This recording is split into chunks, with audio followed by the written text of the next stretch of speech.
안녕하세요. 캘리포니아 노동법 전문 변호사 김혜원입니다.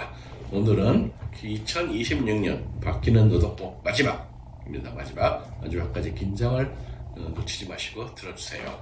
여기서는 팁에 대해서 많은 법들이 바뀝니다. 여러분들 팁을 주거나 받는 그런 업소들에서는 유념해서 들으셔야 됩니다. 팁 체불에 대해서, 즉 팁을 안 줬을 경우에 조사하고 벌금장을 주거나 소송을 제기할 권한을 노동청에 줍니다. 레이버 커미셔너한테. 그래서 팁에 대해서 있는 그 캘리포니아 노동법 조항 351조항을 수정해서 노동청에게 팁 체불을 단속할 권한을 주는 법안이 SB 648 캘리포니아주 상원 법안입니다. 그래서 팁의 소유권은 여러분들 다 잘 알다시피 팁을 받거나 집을 받거나 그런 종업원만이 가질 수 있는 그 재산입니다. 고용주나 고용주의 에이전트는 팁의 일부라도 가져가거나 받을 수는 안 됩니다. 그럴 때 많은 분들이 배우자라든지 자녀들이 거기서 일했을 경우에 팁을 가져갈 수 있냐고 물어보시는데 절대로 가져가시면 안 됩니다.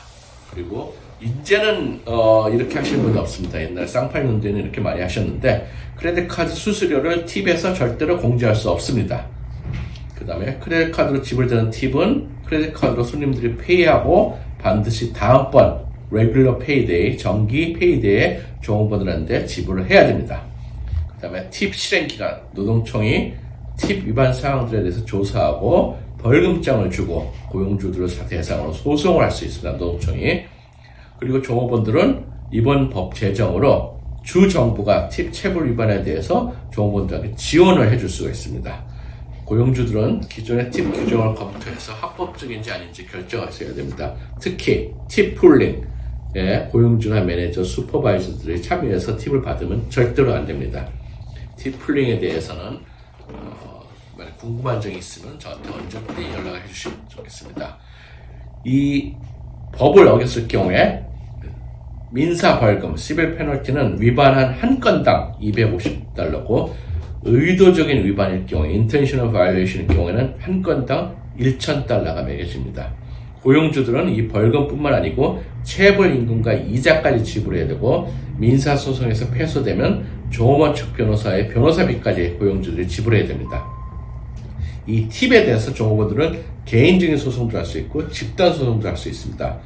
이 법안, 즉 SB 648 법안 제정 이전에는 종업원들은 노동청 클레임이나 파가 집단 소송만 가능했는데 이 SB 648 법안에 의해서는 노동청이 팁 체불 케이스를 진행을 안 하거나 종업원의 파가 클레임이 부적절하다 하더라도 노동법 조항 351에 의해서 팁 체불에 대한 클레임을 할 수 있는 길을 제공해주고 있습니다.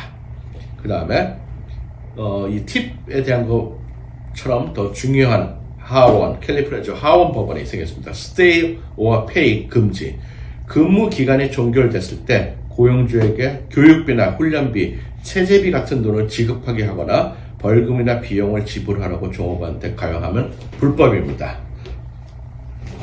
즉 많은 경우에 종업원들이 교육 다 시켜놓고 갑자기 그만두는 경우가 있습니다.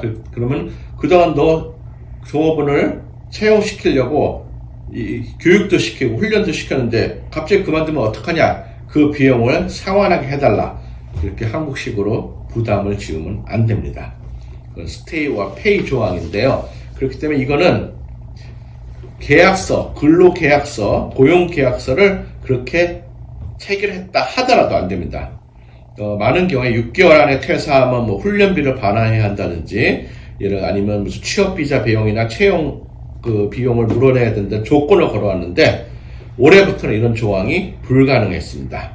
그러나 학위나 자격증 취득을 위한 학비 지원, 즉 tuition reimbursement, 그리고 이 보류 보너스, 그러니까 있게 됐을 경우에 리텐션 보너스 등은 일정 조건을 충족하면 여전히 허용합니다. 이거는 고용주가 받아낼 수가 있습니다. 그러나 근로관계가 종료되면서 훈련비나 기타 비용을 상환하도록 하는 근로계약, 고용계약서라든지 아니면 퇴사 시 부채 회수, 즉 빌린 돈, 고용주한테 빌린 돈을 그 회수를 재개하거나 유예를 종료하도록 하는 조항, 퇴사한 직원들한테 여러 가지 벌금 수수료, 기타 비용을 부과하는 조항, 이런 것들이 다 불법입니다. 아까도 말씀드렸듯이 학위나 자격증 취득을 위한 학비를 회사가 지원하는 경우에 그거는 받아낼 수가 있습니다. 그게 고용의 조건이 아닐 경우에. 예를 들어서 직원이 MBA를 그 경영학 석사 과정을 받는다고 해서 학비를 대신 내주고 일정 기간 근무를 요구하는 경우라면 여러 가지 조건을 충족할 경우에 그만뒀을 때 그 학비를 받아낼 수가 있습니다. 특정 기간 동안 근무하면서 보너스를 지급하거나 조기 퇴사 시 보너스를 일부 반환하도록 하는 잔류 보너스 역시 허용됩니다. 그러나 여러 가지 조건을 충족해야 되기 때문에 이런 거를 근로계약서에 넣으실 때는 변호사의 도움을 받으셔가지고 하셔야 됩니다. 즉 보너스 계약, 아까 말씀드린 리텐션 계약은 근로계약서와 별도 문서로 작성해야 되고 계약 전 최소 5일 이상 변호사와 그걸 상담할 기회가 있다는 걸 얘기를 해야 되고 조기 퇴사로 인한 상환액은 이자 없이 프로레이라 비례 계산, 리텐션 기간은 최대 2년이 넘어서는 안 됩니다. 이런 여러 가지 조항이 있기 때문에 종업원이 그만둘 때는 그냥 포기를 하시는 게 제일 좋습니다. 미국은 특히 캘리포니아는 at will employment이기 때문에 언제든지 자기가 그만둘 수 있고 언제든지 해고될 수 있습니다. 오늘은 마지막 2026년 노동법 바뀌는 법 마지막 그 파트에 대해서 말씀드렸습니다. 고맙습니다.